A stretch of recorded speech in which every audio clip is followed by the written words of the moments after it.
নমস্কার। আজকে যে ভিডিওটা নিয়ে এসেছি এটার মাধ্যমে আমি বলতে চাইছি যে current affairs linked general study কিভাবে আপনি প্রিপারেশন নেবেন ইউপিএসসি পরীক্ষার জন্য বা অন্যান্য যে কোনো পরীক্ষার জন্য, যেটা এটা কাজে দিতে পারে। দু তিনটে উদাহরণের মাধ্যমে আমি আপনাকে এই ব্যাপারটা বোঝাতে চেষ্টা করব। যেমন ধরুন 47তম রাষ্ট্রপতি আমেরিকার নির্বাচিত হয়ে গিয়েছেন এবং শপথ নিতে চলেছেন শ্রীমান ডোনাল্ড ট্রাম্প। তিনি ঘোষণা করেছেন ক্যানাডা, গ্রিনল্যান্ড আর পানামা খাল, এই তিনটাকে আমেরিকার অধীনে বা কবজার মধ্যে আনা হবে বা হবে না পরের কথা। কিন্তু যখন তিনি ঘোষণা করেছেন, তাহলে ইউপিএসসির প্রিলিমিনারিতে আপনি একটা আশা করতে পারেন পানামা ক্যানেল নিয়ে একটা প্রশ্ন। পানামা ক্যানেলের দৈর্ঘ্য কত সালে সেটা চালু হয়েছে, কোন দুটো জলভাগকে তারা যুক্ত করছে, পানামা ক্যানেলের যেরকম ওয়াটার পাম্পিং সিস্টেম যেগুলো আছে সেটার বিশেষ ফিচার্স বা সেটার ইউনিক ফিচার্স কি আছে, পাশাপাশি দুটো জাহাজ যেতে পারে কি পারে না, এই ধরনের কিছু একটা আপনি এক্সপেক্ট করতে পারেন। এরপরে তিনি গ্রিনল্যান্ড বলেছেন।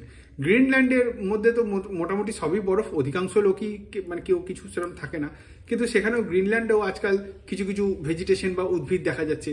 সেখানকার একটা নেটিভ কিছু উদ্ভিদের নাম বা সেখানকার কোনো প্রাণীর নাম, স্বাভাবিক উদ্ভিদ বা স্বাভাবিক প্রাণী যেরকম হয়ে থাকে সেরকমভাবে আপনি প্রিপারেশন নিতে পারেন। তারপরে যেমন ধরুন বহুদিন ধরে খুব চর্চা হচ্ছে H1B ভিসা, যেটার মাধ্যমে বিভিন্ন বিদেশি নাগরিক আমেরিকায় যে কাজগুলো আমেরিকার লোকেরা করতে পারছে না সেরকম কিছু কাজে তাদের এমপ্লয়মেন্ট দেওয়ার জন্য। এবার H1B ভিসার কি কি শর্ত রয়েছে, কত বছরের জন্য দেওয়া হয়? 3 বছরের জন্য দেওয়া হয়। সেটাকে এক্সটেন্ড করানো যায় কিনা, বা যারা H1B ভিসাতে ওখানে কাজ করেন তারা কি কি নাগরিক সুরক্ষা বা নাগরিক অধিকার পেয়ে থাকেন, তারা কি সেখানে কাউকে বিবাহ করতে পারেন, বা তারা কি সেখানে নিজস্ব কোম্পানি, নিজস্ব ব্যবসা, নিজস্ব বাড়িঘর করতে পারেন, মানে কিনে তারপরে করতে পারার বিষয়টা বলছি। তো এই ধরনের কিছু প্রশ্ন আপনি এক্সপেক্ট করতে পারেন।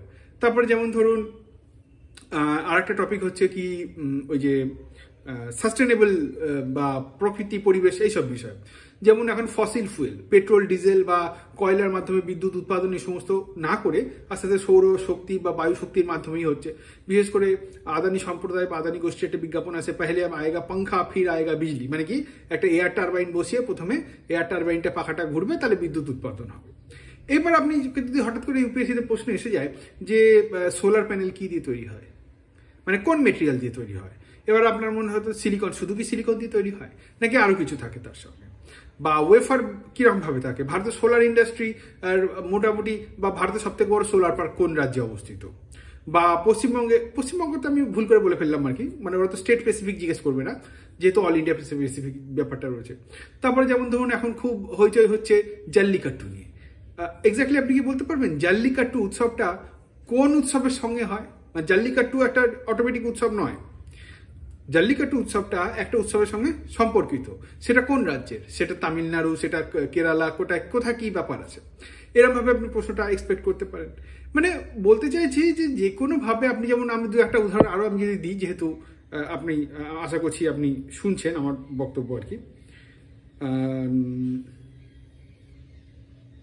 যেমন ওয়ার্ল্ড ইকোনমিক ফোরামের মিটিং দাভোসে হবে, সুইজারল্যান্ড। ওয়ার্ল্ড ইকোনমিক ফোরামের যে মিটিংটা হবে, বা ধরুন ওরা কি কি রিপোর্ট পাবলিশ করে সেরকম, যেমন ওয়ার্ল্ড ব্যাংক থেকে শুরু করে IMF থেকে শুরু করে এরকম যে বিভিন্ন সংস্থা রয়েছে, তারা কিছু না কিছু প্রত্যেকে রিপোর্ট বার করে। কোন রিপোর্ট কে পাবলিশ করে, একটা যদি চারখানা এদিকে দিয়ে এসে যায়, আশ্চর্য হওয়ার কিছু নেই আর কি। আমি আমার চ্যানেলে রোজ কারেন্ট অ্যাফেয়ার্স দিই, তো সেটাই আমি দেখে আপনাকে কিছু প্রশ্ন বলার চেষ্টা করছি। তারপরে যেমন ধরুন 2024 সালে প্রি ইন্ডাস্ট্রিয়াল পিরিয়ডের থেকে টেম্পারেচার 1.5 ডিগ্রি সেলসিয়াসে বেশি ছাড়িয়ে গেছে, যেটা 2015 সালের প্যারিস এগ্রিমেন্ট হিসাব করা হয়েছিল বা ঘোষণা করা হয়েছিল। প্রত্যেকটা দেশ তাদের মানে ওই কার্বন নিঃসরণ কমাবে এবং আস্তে আস্তে এটাকে টেম্পারেচারটাকে নিয়ন্ত্রণের মধ্যে আনবে, কিন্তু 1.5 ডিগ্রির বেশি ছাড়িয়ে গিয়েছে। এবার 1.5 ডিগ্রি যেহেতু ছাড়িয়ে গিয়েছে, প্রি ইন্ডাস্ট্রিয়াল পিরিয়ড বলতে কোন সময়টাকে বলে? 1700 সাল, 1800 সাল, নাকি 1850 থেকে 1900 সাল? বা প্রি ইন্ডাস্ট্রিয়াল পিরিয়ড বলতে কি বোঝায়?